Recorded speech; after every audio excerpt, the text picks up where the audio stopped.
Zektar's four eyes darted nervously around the medical bay as the recording device hummed to life. His scaled hands trembled slightly, the memory implants still fresh from the neural extraction procedure. The Galactic War Crimes Tribunal had insisted on this testimony, but speaking about humans always made his respiratory slits flutter with fear. The medical officer, a gentle Vorthan named Dr. Melesh, adjusted the neural stabilizers attached to Zektar's cranial ridge. "Take your time, Commander. The tribunal needs to understand what happened during the Kepler campaign. Your account could prevent future conflicts." Zektar's mandibles clicked nervously. "You want to know about humans? About what they did to the finest military force in the galaxy?" His voice carried a hollow quality that made even the seasoned medical staff uncomfortable. "Very well. But, know this: after my testimony, you will understand why every civilized species fears them."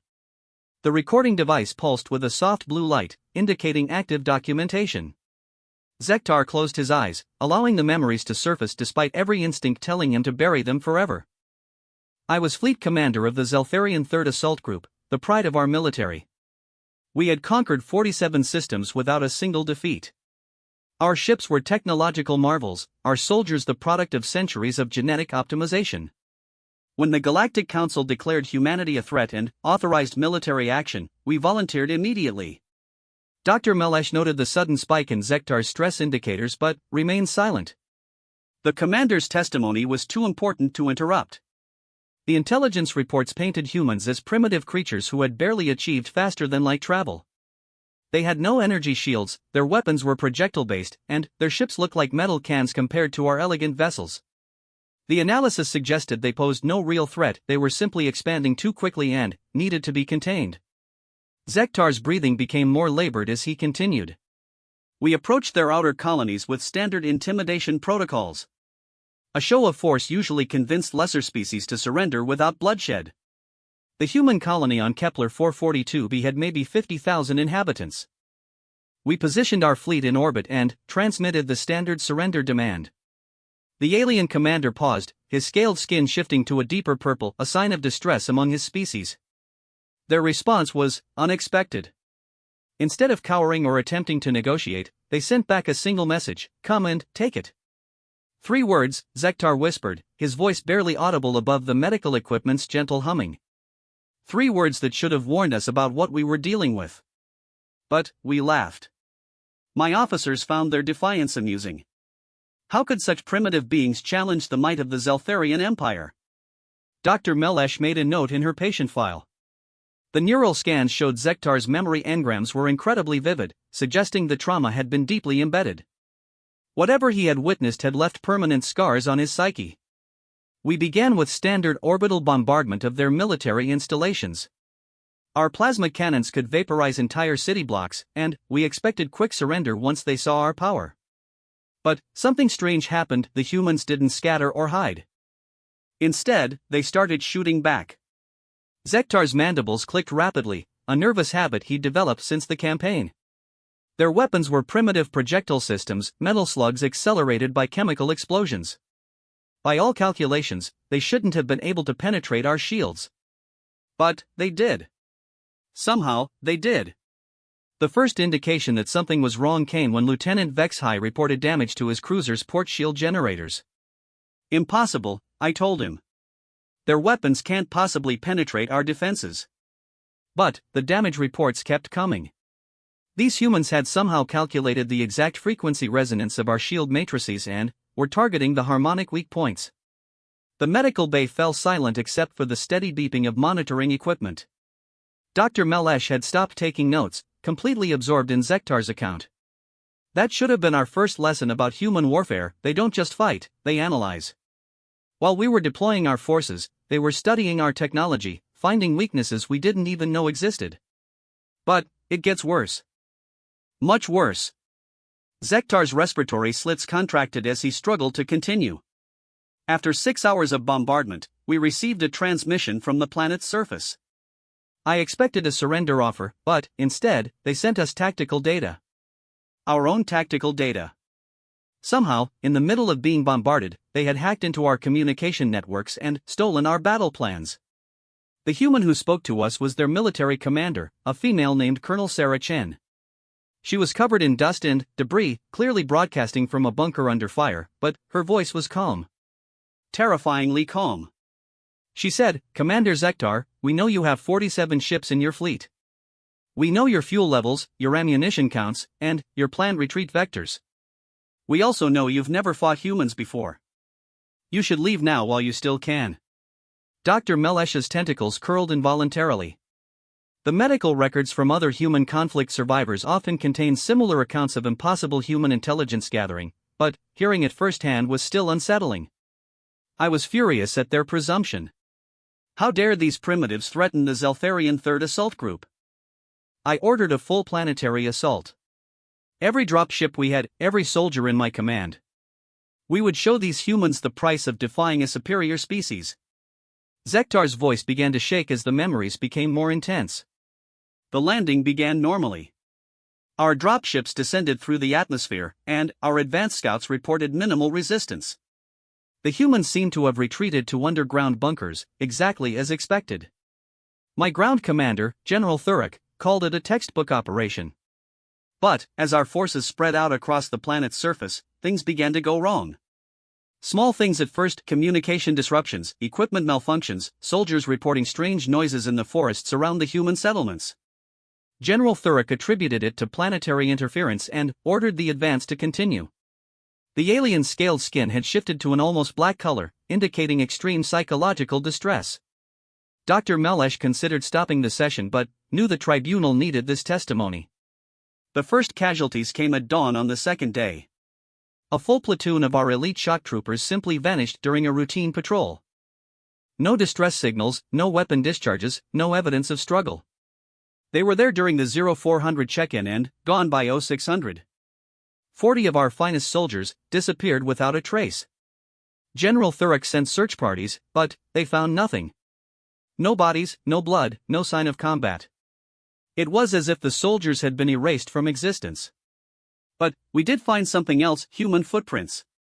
Not from heavy boots like soldiers wear, but from something soft. Almost silent. Zektar's mandibles clicked rapidly as he relived the terror.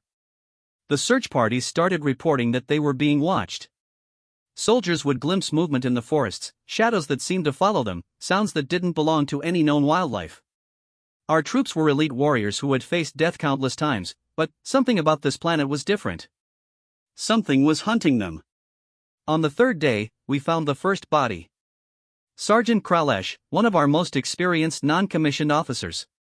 He was discovered hanging from a tree at the edge of our perimeter, but not by a rope.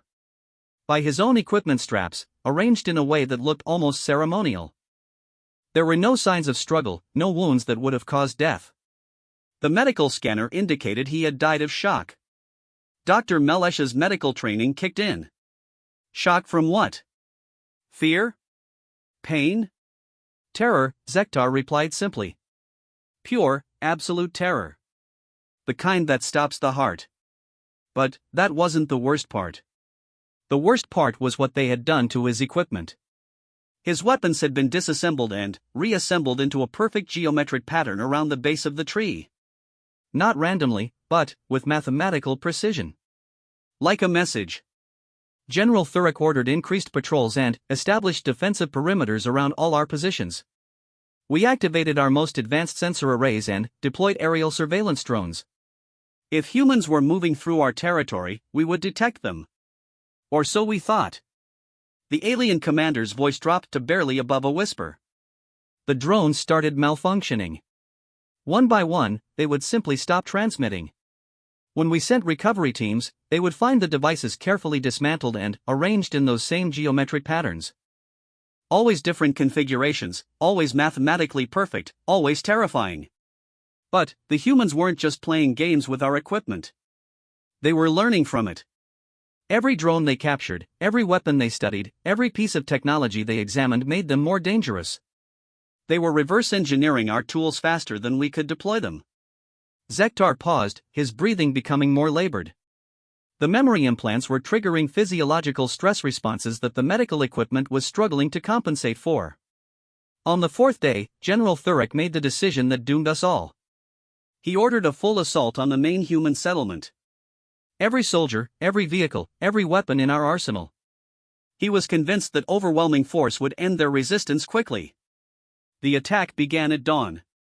Our heavy armor led the charge, followed by infantry in full combat gear. The human settlement appeared to be abandoned, just empty buildings and quiet streets. Our sensors detected no life signs, no energy weapons, no signs of organized resistance. It seemed like victory was assured. But, as our forces entered the settlement, the silence became oppressive. Our soldiers reported feeling watched, but the scanners showed nothing. The buildings were empty, but they felt occupied. Our troops were trained warriors, but I could hear the fear in their voices over the communication channels. Dr. Melesh noticed that Zektar's vital signs were becoming dangerously elevated. "Commander, perhaps we should take a break." No, Zektar interrupted, his voice carrying a desperate edge. "You need to hear this. You need to understand what humans are capable of when they're threatened. The galaxy must know." The attack lasted 6 hours. 6 hours of fighting an enemy we never saw. Our soldiers would advance through the settlement, and then explosions would tear through their ranks. Not from visible weapons, but from devices that had been hidden in the ground, in the walls, in places our scanners couldn't detect. The humans had turned their own settlement into a weapon. Every building, every street, every piece of infrastructure had been rigged with explosives and traps. But not random destruction, calculated murder. They knew exactly where our forces would move, how they would react, what routes they would take. Zektar's mandibles clicked frantically as the memories intensified. Our soldiers started reporting that they were being picked off by invisible enemies. Snipers who could hit targets from impossible distances, fighters who could appear and disappear like ghosts, explosions that seemed to predict our movements. It was like fighting the planet itself. But the worst part wasn't the casualties or the chaos. The worst part was the precision. Every attack was calculated to create maximum psychological damage. They weren't just killing our soldiers, they were terrifying them. Breaking their will to fight. Turning our own minds against us. The alien's voice began to crack as emotion overwhelmed his normally stoic demeanor. General Thurrock called for retreat after losing 60% of his ground forces, but the humans weren't finished with us. As our troops pulled back, they discovered that their escape routes had been blocked. The humans had somehow moved heavy obstacles into position during the battle, cutting off our withdrawal paths. Our soldiers were trapped in a settlement that had become a death maze, fighting an enemy they couldn't see against weapons they couldn't understand. The communication channels filled with panic as unit after unit reported being surrounded by invisible forces. Dr. Melesh made an urgent note in her medical file. Zektar's neural activity was approaching dangerous levels, but his testimony was providing unprecedented insights into human warfare tactics. The retreat became a rout. Our disciplined military formations collapsed into terrified mobs of soldiers running for their lives. But, even in their panic, the humans continued to study us. Every movement our troops made, every tactical decision our officers attempted, was anticipated and countered. That was when I realized the truth about human warfare. They don't just fight to win, they fight to learn. Every battle is an opportunity to understand their enemies better, to develop new tactics, to evolve their strategies. They had turned our own attack into a training exercise. Zektar's scaled skin had turned almost completely black, indicating severe trauma response. As night fell on the 4th day, I made the decision to abandon the ground assault and return to orbital bombardment. I didn't care about capture objectives or strategic value anymore. I just wanted my soldiers off that planet. But, when we tried to retrieve our forces, we discovered that the humans had more surprises waiting for us. Our dropships came under attack from weapons that shouldn't have existed on that planet. Surface-to-orbit missiles that could track and destroy our aircraft with terrifying accuracy. The medical equipment began alarming as Zektar's vital signs spiked. Dr. Melesh moved to intervene, but the alien commander held up a trembling hand. "Let me finish. Please. The galaxy needs to know what happened next, because what came after the ground assault was when we learned the true horror of fighting humans. They had been studying us for 4 days, learning everything about our technology, our tactics, our weaknesses. And then, they used that knowledge to do something that still haunts me. They turned our own technology against us." The recording device continued its steady humming as Zektar prepared to relive the memories that had shattered his sanity and ended his military career. The worst was yet to come. The medical bay's lighting had been dimmed to reduce Zektar's stress levels, but his scaled skin remained the deep black color of profound trauma. Dr. Melesh checked the neural stabilizers one more time before reactivating the recording device. The tribunal needed to hear the rest of his account, no matter how disturbing it became. You want to know about human technology adaptation? Zektar's voice carried a hollow quality that made the medical staff exchange worried glances. They don't just steal technology, they improve it. In ways that violate every principle of engineering we understand. The alien commander's mandibles clicked as he struggled to organize his thoughts. On the 5th day of the Kepler campaign, my fleet's sensors detected something impossible. Energy signatures coming from the planet's surface that matched our own weapon systems. Not similar patterns, exact matches. Somehow, the humans had replicated our plasma cannon technology. Dr. Melesh frowned, her tentacles curling with confusion. That's impossible. Zeltharian plasma weapons require rare mineral matrices that don't exist on human worlds. The manufacturing process alone takes decades to perfect. Impossible, Zektar repeated bitterly. I used that word constantly during the campaign. Everything humans did was impossible, yet they kept doing it anyway. That's what makes them so terrifying, they don't accept limitations the way civilized species do. The recording device pulsed steadily as Zektar continued his account. The first indication of their technological theft came when our orbital sensors detected plasma discharges from the human settlement. But these weren't crude copies of our weapons, they were improvements. The energy output readings were 20% higher than our standard armaments. Admiral Fekvar, my fleet weapons officer, ran the sensor data through our analysis computers 3 times. He was convinced there was an error. Sir, he reported, the humans appear to have modified our plasma cannon designs to operate at higher efficiency levels. Our own weapons can't match these performance parameters. Zektar's breathing became labored as the memories intensified. I ordered immediate defensive maneuvers, but it was too late. The humans had positioned their stolen technology in locations that our orbital bombardment couldn't reach: deep underground bunkers, mobile platforms hidden in forest canopies, installations built into mountainsides. But they weren't just copying our weapons. They were combining them with their own technology in ways that created entirely new classes of armaments. Our plasma cannons were designed for precision targeting, but the humans had somehow modified them for area effect bombardment. Instead of focused beams, they were firing plasma clouds that could disable entire squadrons of our aircraft. Dr. Melesh made detailed notes about the technological implications. Previous reports from human conflicts had mentioned similar adaptations, but the speed of human learning described in Zektar's account was unprecedented. The modified plasma weapons were just the beginning. On day 6, our fleet detected multiple launch signatures from the planet's surface. Missiles were coming toward us, but not ordinary missiles.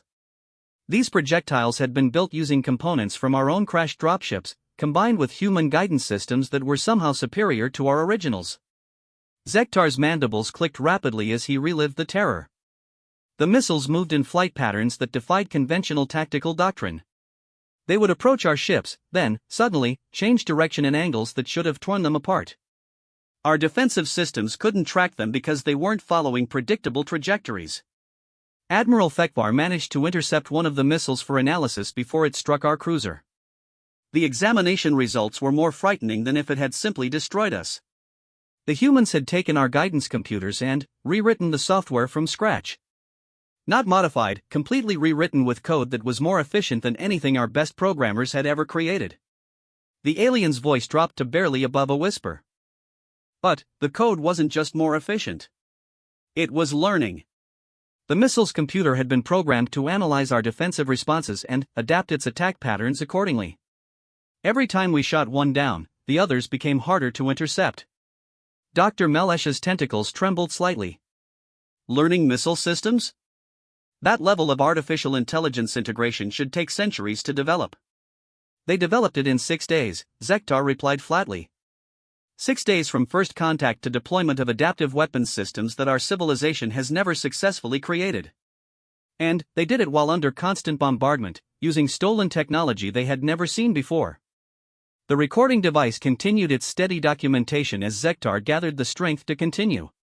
The psychological effect on my crew was devastating. These humans weren't just fighting us, they were outthinking us. Every technological advantage we possessed was being turned against us by creatures who had achieved spaceflight only decades ago. Captain Mordick, my chief science officer, submitted a report that I still can't fully comprehend. According to his analysis, the humans had somehow reverse-engineered our faster-than-light communication system and were using it to coordinate attacks across their planet in real time. Not only had they duplicated our technology, they were using it more effectively than we were. Zektar's scaled skin shifted to an even deeper shade of black. The communication intercepts were the most terrifying aspect of all. We started receiving transmissions that weren't meant for us, conversations between human military units using our own communication protocols. They were discussing our fleet's movements, our supply levels, our crew morale, information they shouldn't have had access to. But, worse than the intelligence gathering was listening to how they talked about us. No fear, no respect for our superior technology or military reputation. They discussed our forces like we were a problem to be solved, variables in an equation they were working to balance. Dr. Melesh noted the increasing stress indicators but recognized the importance of this testimony. What kind of discussions were you intercepting? Strategic planning sessions, Zektar replied, his voice hollow with remembered fear. Human officers analyzing our tactical patterns, predicting our next moves, developing countermeasures for weapons they had never encountered before. But they weren't just reactive, they were proactive. I remember one transmission between their Colonel Chen and her engineering team. She was discussing modifications to captured Zeltharian technology, but she wasn't trying to understand how our devices worked. She was explaining how they could work better. Pointing out design flaws in systems that had been perfected over centuries of development. The alien commander paused, his respiratory slits contracting with stress. The human colonel said something during that transmission that still haunts me. She told her team, the Zeltharians built these weapons for their physiology and their tactics. We're going to rebuild them for ours. When we're finished, they'll wonder why they ever thought they were the superior technology. Zektar's mandibles clicked frantically. And they did exactly that. By day 7, our sensors were detecting weapon signatures that were based on our technology but operating at performance levels our civilization had never achieved. They had taken our centuries of engineering advancement and surpassed it in 1 week. The modified weapons weren't just more powerful, they were more intelligent. The humans had integrated their computational technology with our energy systems to create weapons that could think. Literally think. Our plasma cannons required skilled operators to target effectively, but their versions could identify and engage targets autonomously. Dr. Melesh's medical training was struggling to process the implications. Autonomous weapons systems require massive computational resources. How could they have developed that capability so quickly? Because they weren't developing it from scratch, Zektar explained. They were stealing it. Every piece of technology we deployed, every tactical system we activated, every computational resource we used became available for their analysis. They weren't just fighting our fleet, they were absorbing it. The recording device captured every word as Zektar described the technological nightmare his fleet had faced. By day 8, we realized that the humans had somehow gained access to our ship's internal systems. Not through conventional hacking, they had physically modified our own communication arrays to create backdoor access points. Engineering teams that we sent to investigate the modifications found that the humans had improved our systems while infiltrating them. Our communication arrays were operating at higher efficiency levels than when they were first installed. The enemy had invaded our ships and made them better. Zektar's voice began to shake with remembered terror. Admiral Thekvar reported that our weapons systems were being controlled remotely by human operators. Not disabled, controlled. They would fire our own cannons at targets we hadn't selected, using ammunition we needed to conserve, following targeting protocols that were more accurate than our own. But the worst part was that we couldn't shut them out. Every time our technical teams tried to regain control of our systems, they discovered that the human modifications had been integrated so deeply into our technology that removing them would disable our ships entirely. Dr. Melesh's tentacles curled with disbelief. They made themselves indispensable to your technology while taking control of it? Exactly, Zektar replied. They weren't just stealing our technology, they were becoming it. Making themselves part of our ships, our weapons, our defensive systems.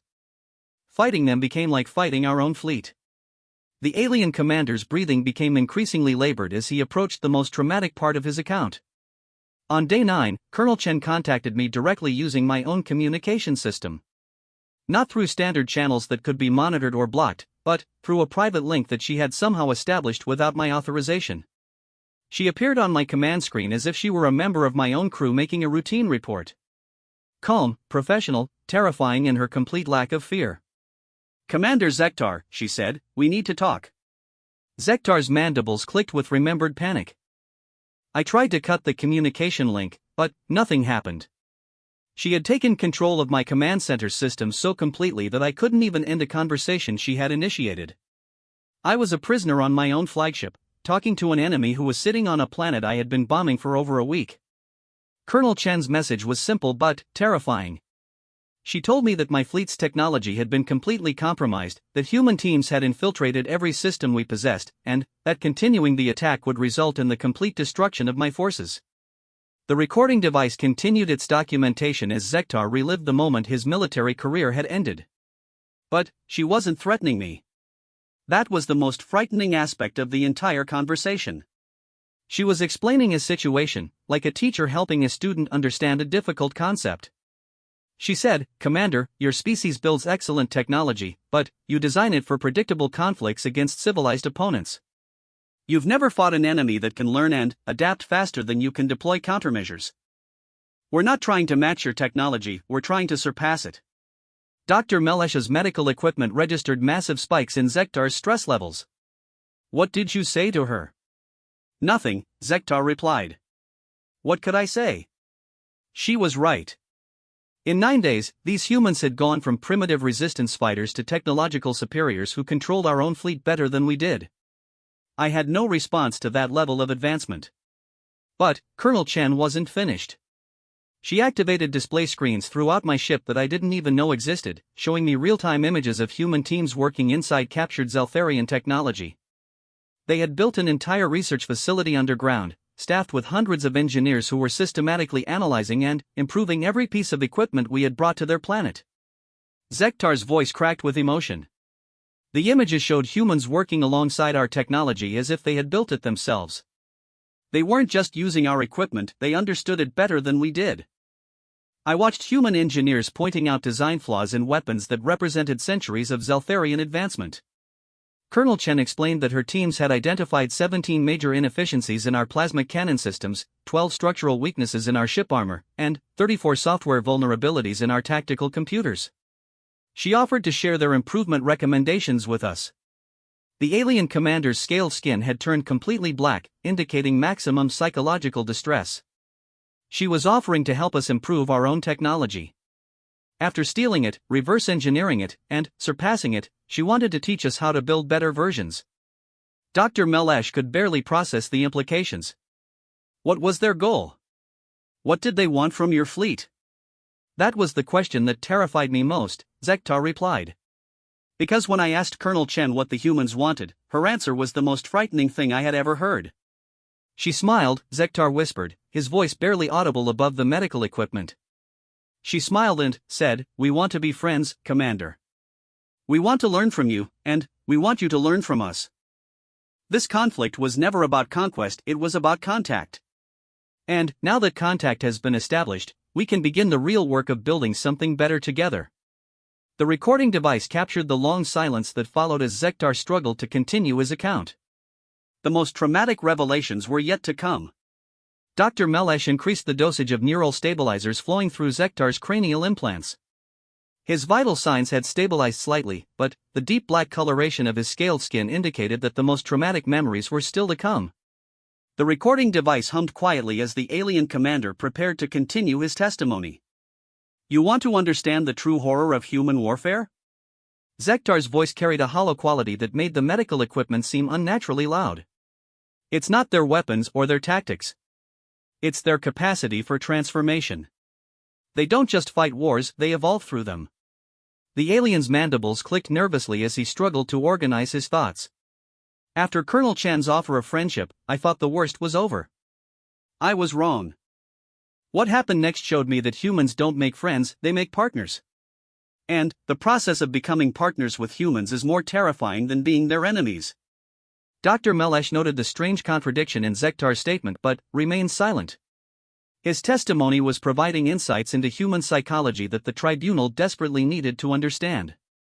The transformation began immediately after our conversation ended. Colonel Chen didn't wait for my response to her offer, she simply began implementing it. Human teams that had been hidden across the planet suddenly emerged and began approaching our positions. Not as soldiers, but as engineers. Zektar's breathing became labored as he relived the memory. My ground commanders reported that humans were walking openly across the battlefield, carrying tools instead of weapons, requesting permission to examine our damaged equipment. They weren't surrendering or attacking, they were offering technical assistance. General Thurrock contacted me in a state of complete confusion. He said, "Sir, the humans want to help us repair our damaged vehicles. They claim they've identified several design improvements that will increase our operational efficiency by 30%. Should I allow them access to our equipment?" The alien commander's mandibles clicked rapidly. I didn't know how to respond.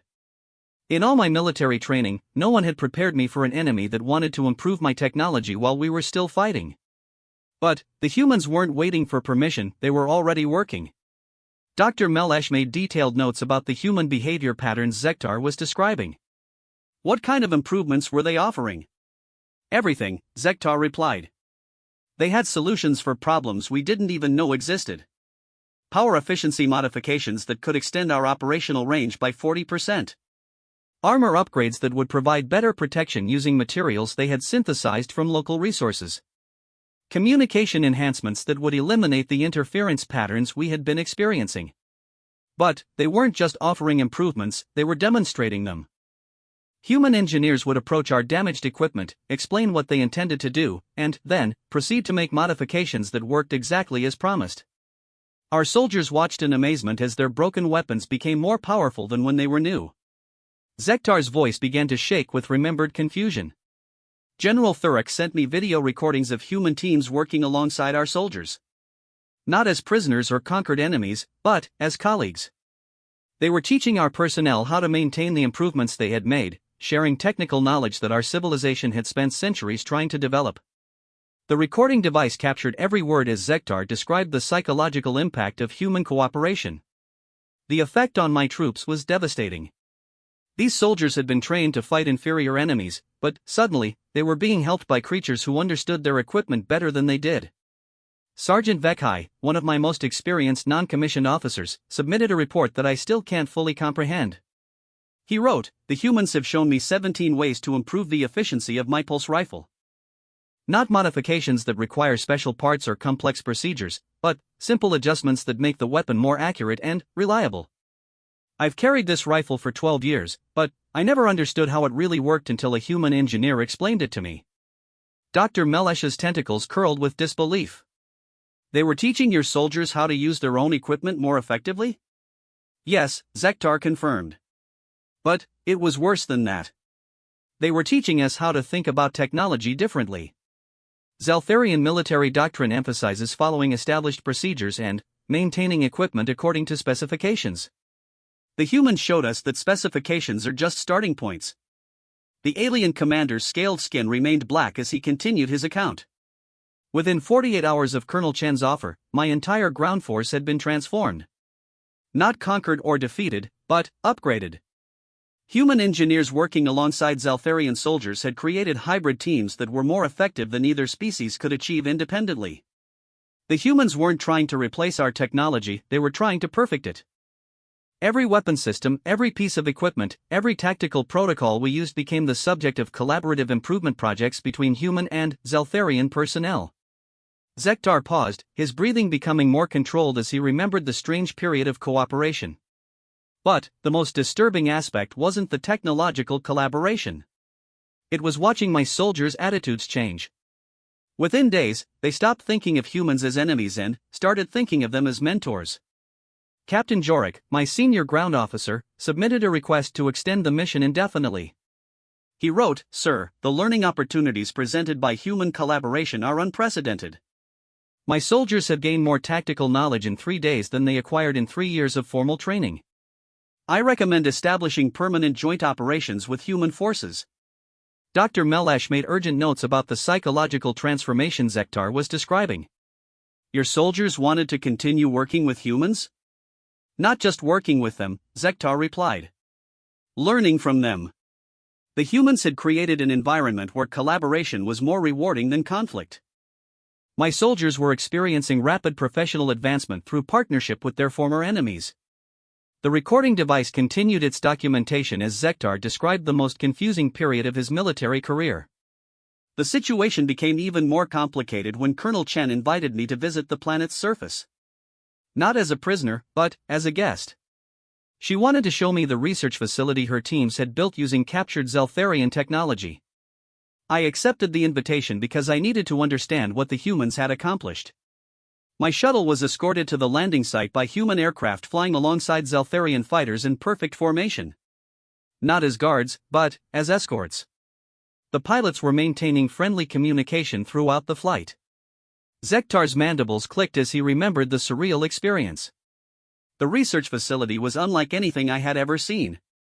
Human and Zeltharian technology had been integrated so seamlessly that it was impossible to tell where one ended and the other began. But it wasn't a crude combination, it was a genuine fusion that created capabilities neither species had possessed independently. Colonel Chen gave me a tour of the facility personally. She showed me laboratories where human scientists were working alongside captured Zeltharian equipment, but they weren't just studying it, they were improving it. Every device had been modified to operate at performance levels that exceeded original specifications. But the most shocking discovery was that they had Zeltharian personnel working voluntarily in the facility.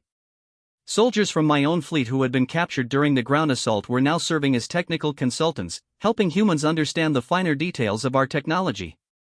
Dr. Melesh's tentacles trembled with confusion.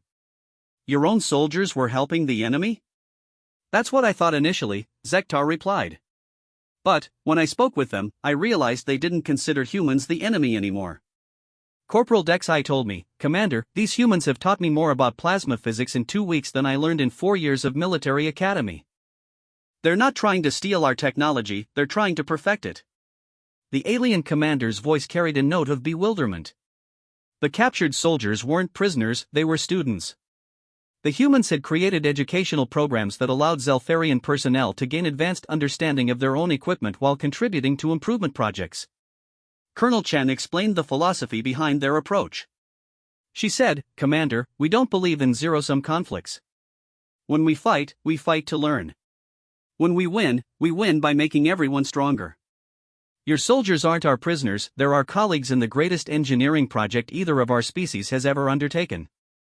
Zektar's scaled skin began to lighten slightly as he described the strange period of cooperation. The research facility contained laboratories dedicated to dozens of joint projects.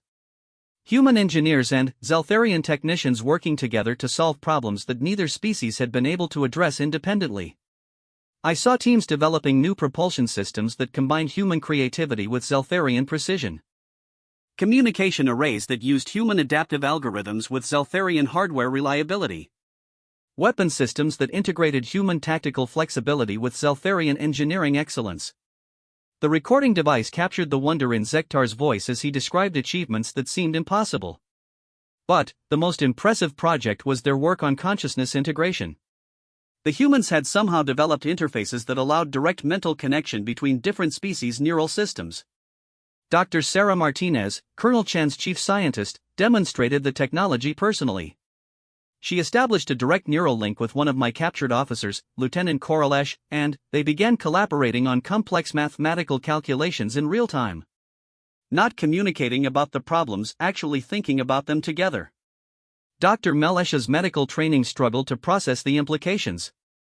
Direct neural interface between different species?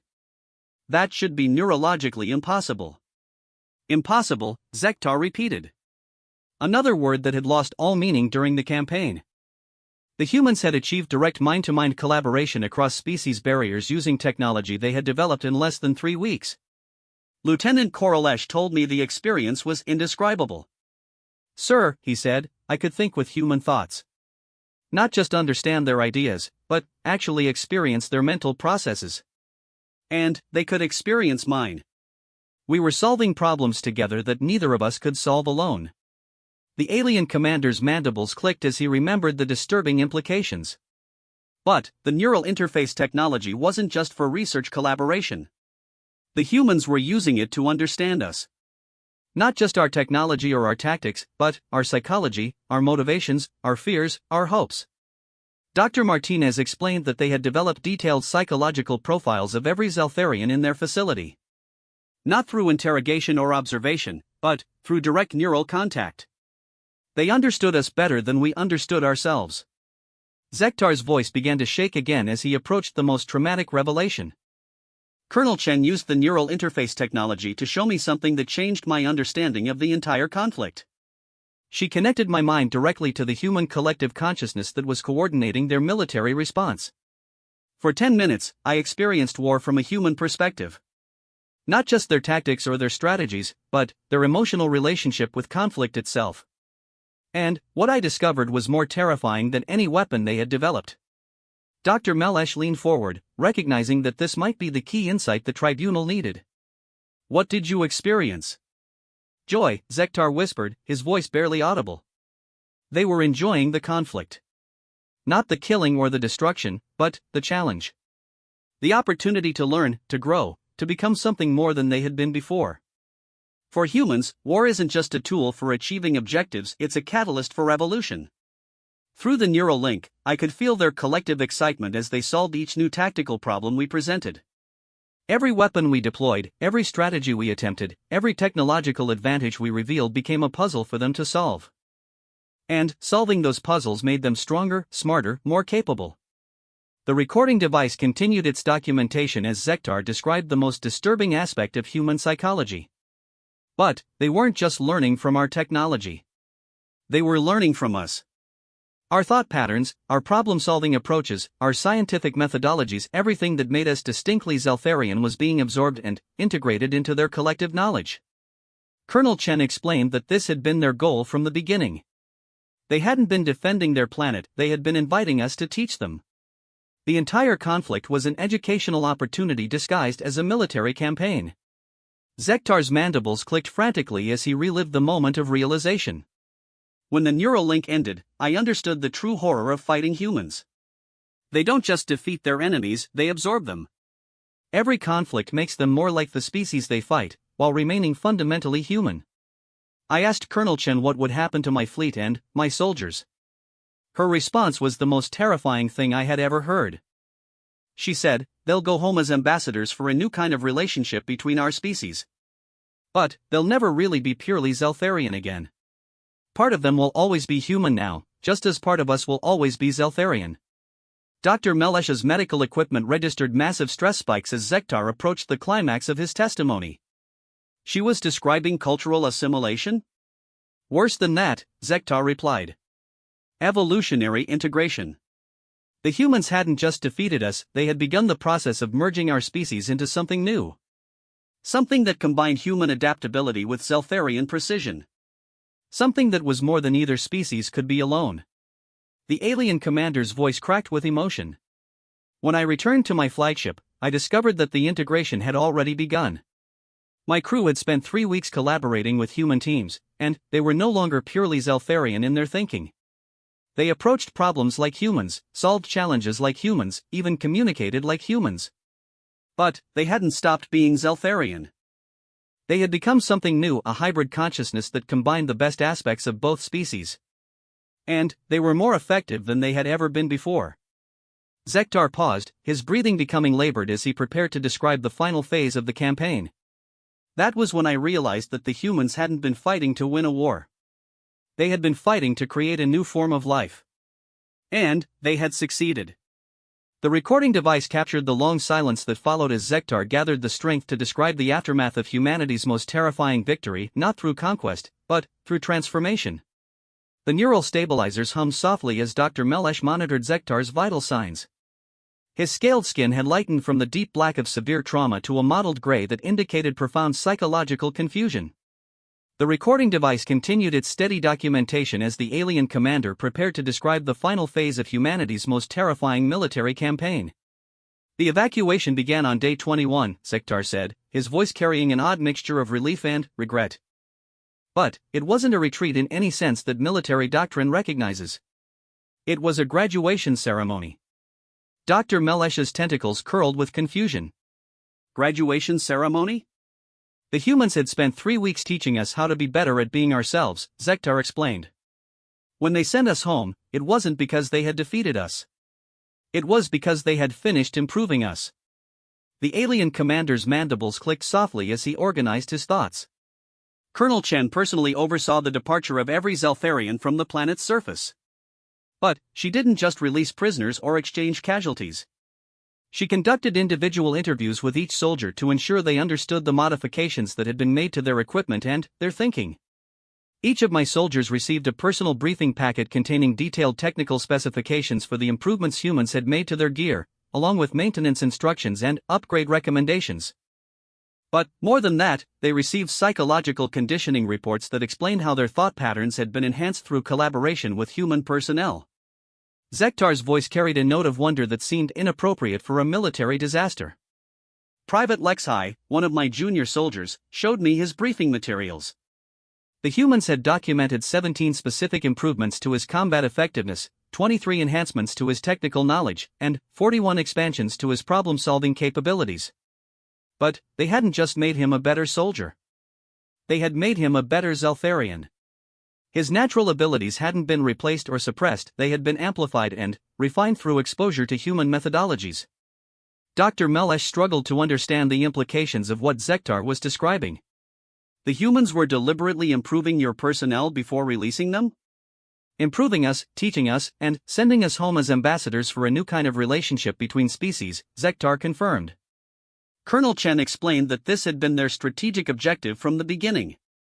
They weren't trying to conquer the Zeltharian Empire, they were trying to upgrade it. The recording device captured the bewilderment in Zektar's voice as he continued.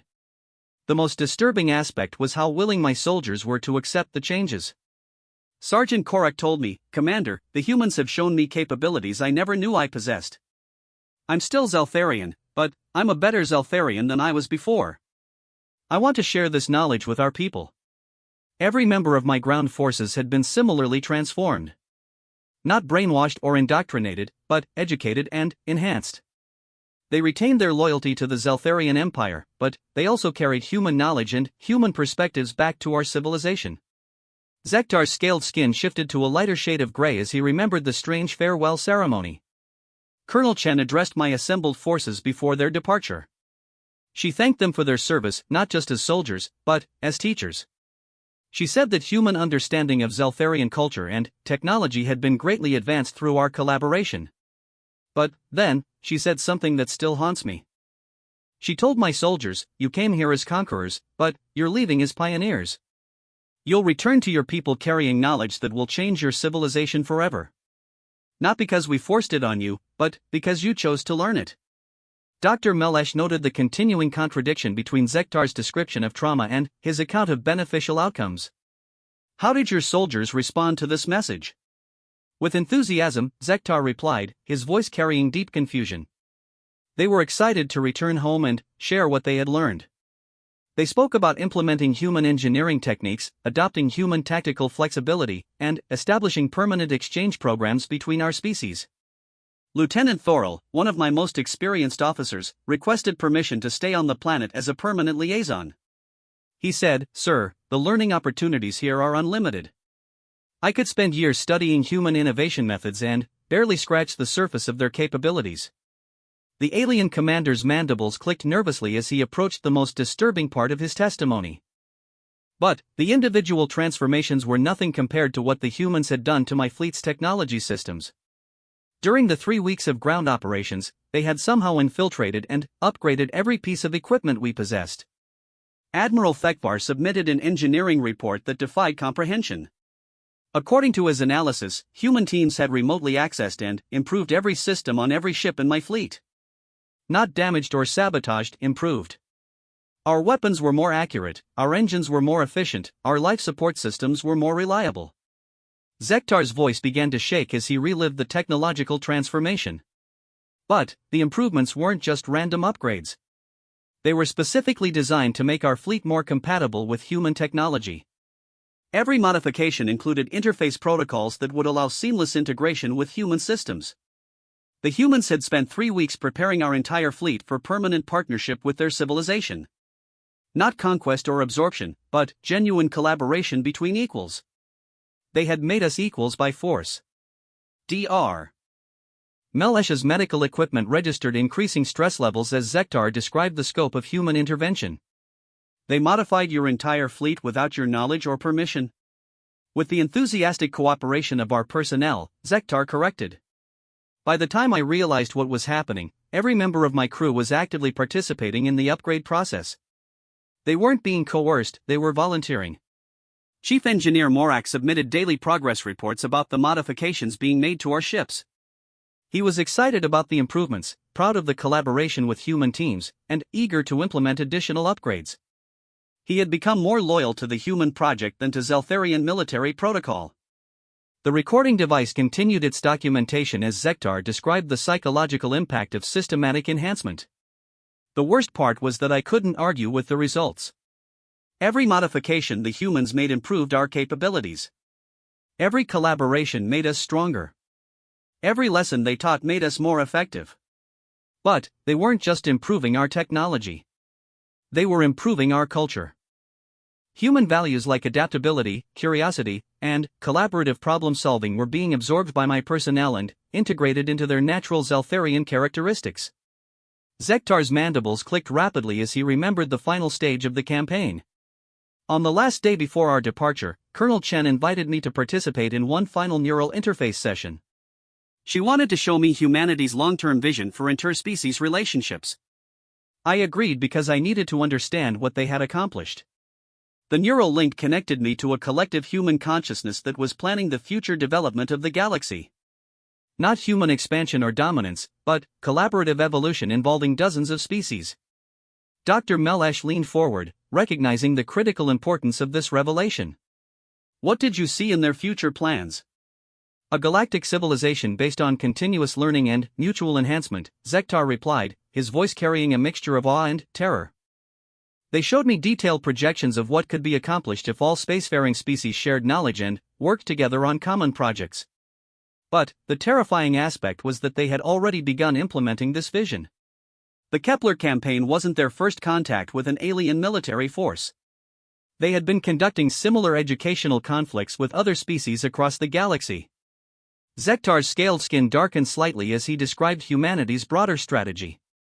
Through the neural link, I saw reports from dozens of other human colonies that had been attacked by alien forces. In every case, the outcome had been the same. The attacking forces had been educated, enhanced, and sent home as ambassadors for human collaboration.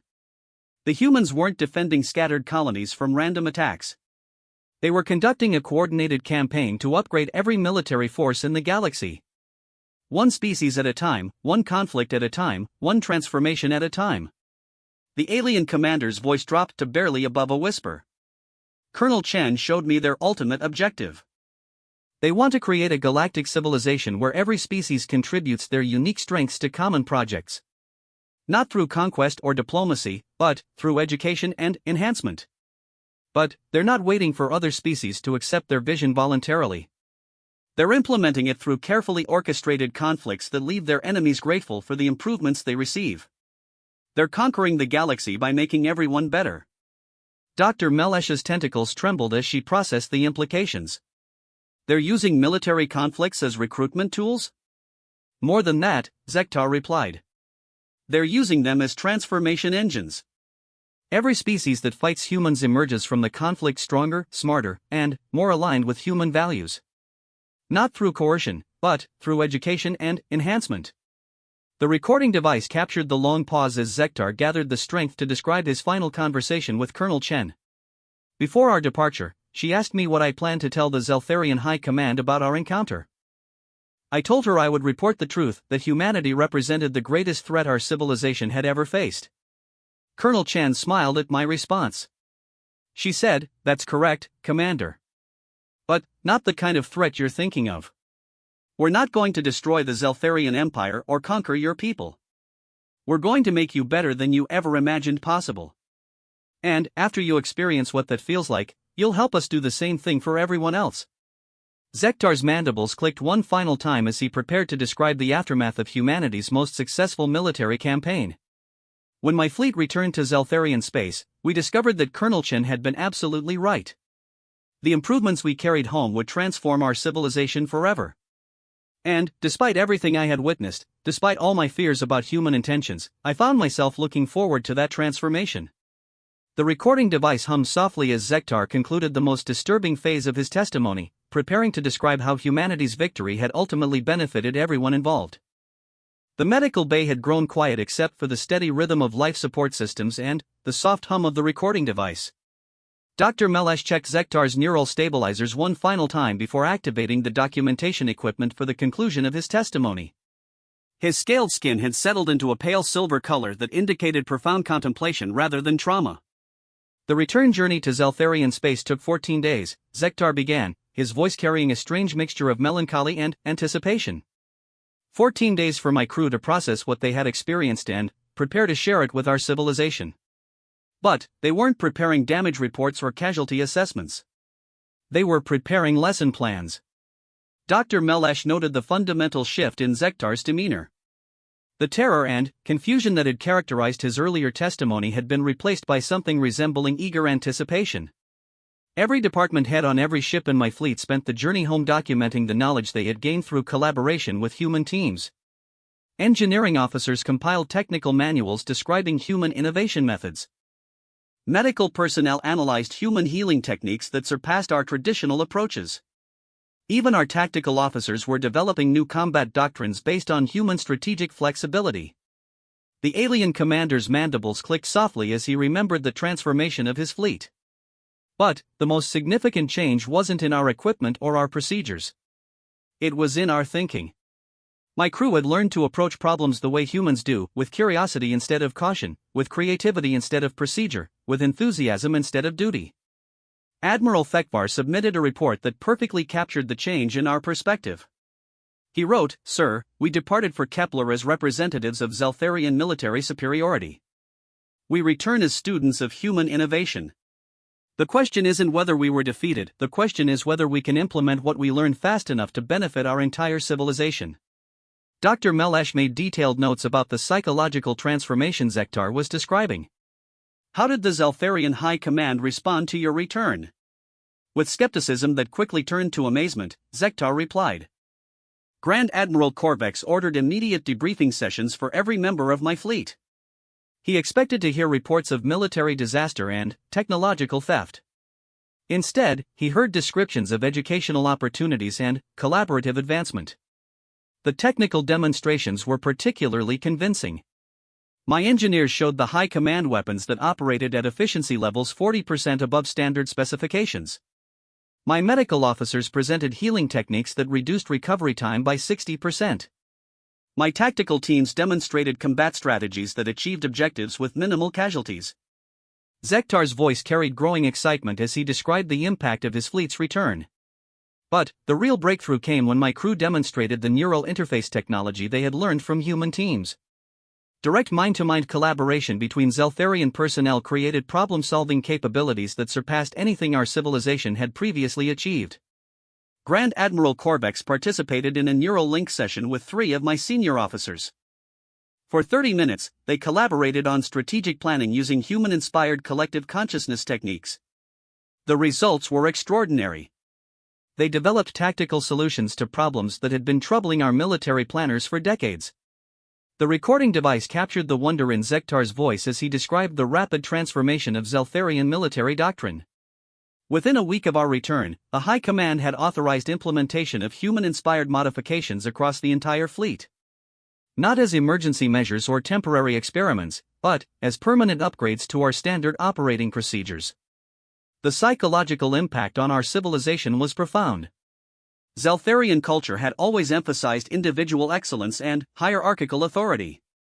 But human collaboration methods showed us the power of collective intelligence and shared decision-making.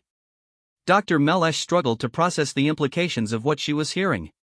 The humans had successfully transformed an entire military civilization through a single conflict?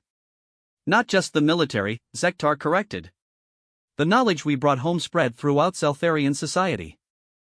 Scientists adopted human research methodologies. Engineers implemented human design philosophies. Even our artists began incorporating human creative techniques into traditional Zeltharian forms. The alien commander's mandibles clicked with satisfaction. But, the most significant change was in our relationship with other species. The humans had taught us that collaboration produces better results than competition. Within months of our return, the Zeltharian Empire began seeking partnerships instead of territories. We established joint research programs with the Vorthan Medical Consortium. We shared technology with the Kristak Engineering Guild. We opened our military academies to students from allied species. The entire foundation of our civilization shifted from conquest to cooperation. Zektar paused, his scaled skin shimmering with reflected light as he remembered the broader implications. 6 months after the Kepler campaign, I received a message from Colonel Chen. She congratulated the Zeltharian Empire on our successful integration of human-inspired improvements and invited us to participate in a galaxy-wide collaboration project. The project was massive in scope, a joint effort involving 17 different species working together to develop technologies that none of them could create independently. Faster-than-light communication networks, universal translation systems, consciousness transfer protocols, terraforming techniques that could create habitable worlds in decades instead of millennia. Dr. Melesh's tentacles curled with amazement. 17 species working together? How did the humans coordinate such a massive collaboration? By doing to each species exactly what they had done to us, Zektar replied. Every participating civilization had been attacked by human forces at some point in their recent history. Every conflict had resulted in educational enhancement and technological advancement. Every former enemy had become an enthusiastic partner. The humans had spent decades conducting what they called improvement campaigns across the galaxy. Not conquest or expansion, but systematic elevation of every species they encountered. They were creating a galactic civilization through carefully orchestrated conflicts that benefited everyone involved. The recording device continued its documentation as Zektar described the broader pattern of human activity. Colonel Chen explained that humanity had identified collaboration as the key to galactic development. But, they had also recognized that most species wouldn't choose collaboration until they experienced its benefits firsthand. So they created situations where collaboration became necessary for survival. Military conflicts that could only be resolved through technological sharing, resource crises that required joint problem-solving, exploration challenges that demanded combined expertise from multiple species. Zektar's voice carried growing enthusiasm as he described humanity's grand strategy. But, they weren't manipulating other species for human benefit. They were manipulating them for everyone's benefit. Every collaboration made all participants stronger, smarter, and more capable. The results were extraordinary. Within 2 years of the Kepler campaign, participating species had achieved technological advancement that would have taken centuries to develop independently. Medical techniques that could extend lifespans across species barriers. Engineering solutions that could build habitable structures in hostile environments. Communication systems that could translate not just languages but thought patterns themselves. Dr. Melesh realized she was witnessing something unprecedented, a description of successful galactic civilization building through apparently hostile but ultimately beneficial contact. What role did humans play in this collaborative civilization? Teachers, coordinators, and innovators, Zektar replied. They didn't position themselves as leaders or rulers. They served as facilitators who helped other species achieve their maximum potential. But, their real genius was in showing everyone that maximum potential could only be reached through cooperation. The alien commander's mandibles clicked with genuine admiration. The humans had solved the fundamental problem of galactic civilization: how to get independent species to work together voluntarily. They had accomplished this by making cooperation more rewarding than competition. But, they had also solved the secondary problem: how to ensure that cooperation produced genuine advancement rather than comfortable stagnation. Every collaboration included challenges that pushed participating species beyond their normal capabilities. Zektar's scaled skin brightened to an almost white color as he approached the conclusion of his testimony. 3 years after the Kepler campaign, I was promoted to Grand Admiral of Zeltharian Cooperative Forces. My mission was to work with human coordinators and other allied species to identify new civilizations that could benefit from improvement campaigns. The irony wasn't lost on me. I had become an advocate for the same process that had originally terrified me. But, by then, I understood that terror had been the result of not comprehending human intentions. Once I realized they wanted to help rather than harm, everything made sense. Dr. Melesh prepared to conclude the session, but Zektar held up a scaled hand. Doctor, there's one more thing the tribunal needs to understand about human warfare. Something that makes them more dangerous than any species in galactic history. What's that, Commander? They're right, Zektar replied simply. Their methods work. Their philosophy produces results. Their vision of galactic cooperation is becoming reality. And, once you experience the benefits of human-inspired collaboration, you can't imagine going back to the old ways of doing things. That's what makes them truly terrifying. Not their weapons or their tactics or their technology. Their ideas. Their ability to convince other species that changing is better than staying the same. Their capacity to make transformation seem like improvement rather than conquest. The recording device captured Zektar's final words as he concluded the most important testimony in galactic legal history. The tribunal wants to know if humans represent a threat to galactic peace and stability. The answer is yes, they represent the greatest threat imaginable. They threaten to make every species in the galaxy better than they are now. And, after 3 years of living with the results of human contact, I can tell you that's a threat every civilization should hope to face. Because the alternative to human-inspired improvement is stagnation, isolation, and eventual decline. Dr. Melesh deactivated the recording device as Zektar settled back into his medical chair. His testimony would fundamentally alter the Galactic War Crimes Tribunal's understanding of human warfare and its implications for interspecies relations. But, more importantly, it would help the galaxy understand that humanity's greatest weapon wasn't their technology or their tactics. It was their unshakable belief that everyone could be better than they were, and their willingness to prove it through whatever means necessary. The age of human-inspired galactic cooperation was just beginning, and Zektar's testimony would serve as the foundation document for the most successful period of interspecies collaboration in galactic history. The humans had won their war not through conquest, but through transformation. And, in doing so, they had shown the galaxy a new way to think about conflict, cooperation, and the unlimited potential of civilized life.